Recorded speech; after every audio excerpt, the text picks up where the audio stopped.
learn how to set a start date for your course modules in D2L to control when content becomes accessible to students. There are multiple ways to set your start dates. Let's look at the first. Navigate to the specific course module where you want to set a start date. Open the Add Dates and Restrictions menu to manage dates and access restrictions for the module. Choose the option to add a start date to the module. This will set the module to open on a specific date and time.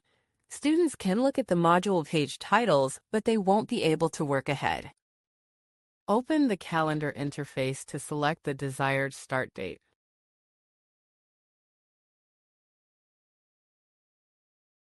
Open the time interface to select the desired time you'd like your module to open.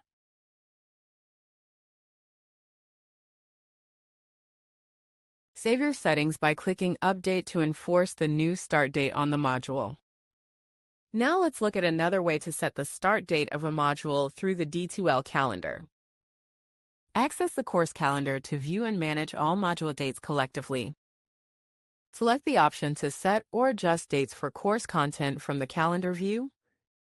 Select the desired module by clicking the round icon next to the module name.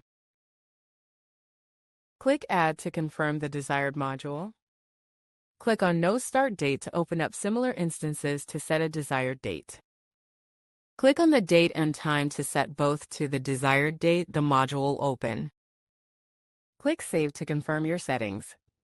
Let's make sure the start date was set in the course. Head back over to your course's content. Confirm that the module now shows the updated start date below its title and is scheduled to begin as planned. Thank you for watching. Please get in touch with the CTLE if you require additional assistance.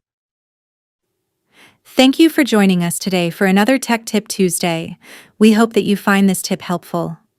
Thank you for watching and join us next week for our next Tech Tip Tuesday, brought to you by the Center for Teaching and Learning Excellence at St. Leo University.